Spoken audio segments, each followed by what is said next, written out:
All right, questions for Coach? What did you like about when they went on that run to take the lead? What did you like about the bounce back? Composure was good. It felt like they were trying to junk it up. A lot of zone, a lot of blitzing and hitting, and a few non-conventional things, and kept our composure. And so told the group, take it as a sign of respect.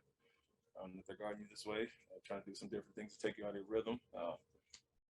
Didn't play our best by far in the first half, and still had a 4-point lead, still guarded well enough. Offense wasn't clicking. I mean, didn't play with the pace to get out and keep them out of the zone. So didn't play great, had the lead, and obviously to still put up 115 when it was a little raggedy at times. Love that part.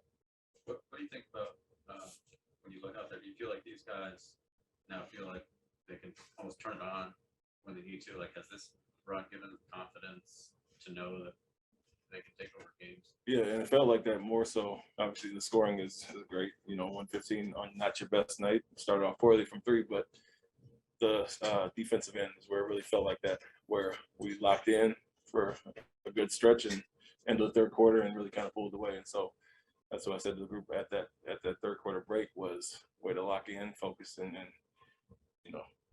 although they scored 30 in that quarter, we really defended well at the end and kind of pulled away and got a stretch there. So it feels like we can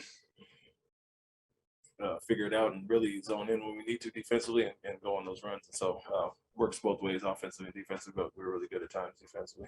They gifted you those free throws right at the end of the third. What did you say to them during the quarter breaks? It looked like you guys smelled blood in the water at that point. Yeah, like I said, we guarded well at the end of the quarter. It felt like it was just back and forth at times, and we don't want it to be what we call open gym, and they're just scoring, we're scoring, going back and forth. We want to impose our will on the end defensively. Now they gave us those points. We had guarded well up at that point. They got a little frustrated as well, and so to your point, it felt like we had kind of figured out the zone. Got a ton of open looks in it, and just said continue to be aggressive.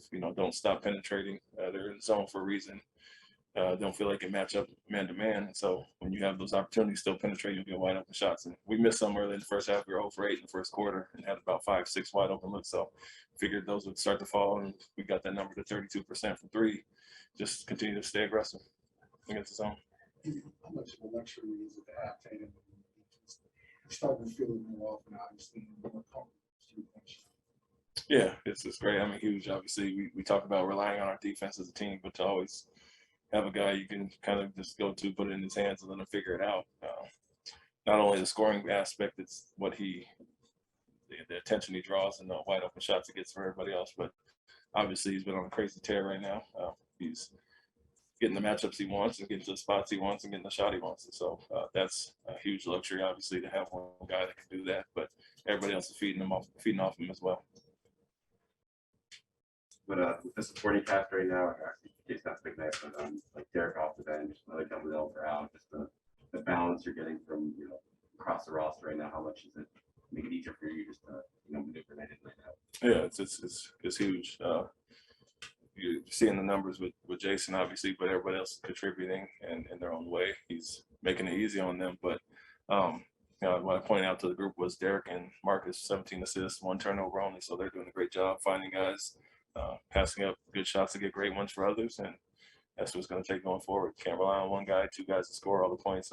We want to have an unselfish team that plays a good, appealing brand of basketball, and I think we're doing that, making extra passes and getting guys wide open looks. That's all you can ask for.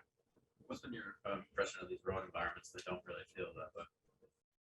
A lot of Celtic fans in the nation and travel well. And everywhere you go, you see a lot of green in the building. And so, it's crazy to hear all the chants in there tonight on a road game. But at the same time, guys doing something special like Jayson is, you're going to hear those chants from a home or road crowd. And so we embrace it, whether they're hostile or not. They're on our side, and we still have to go out and play the game.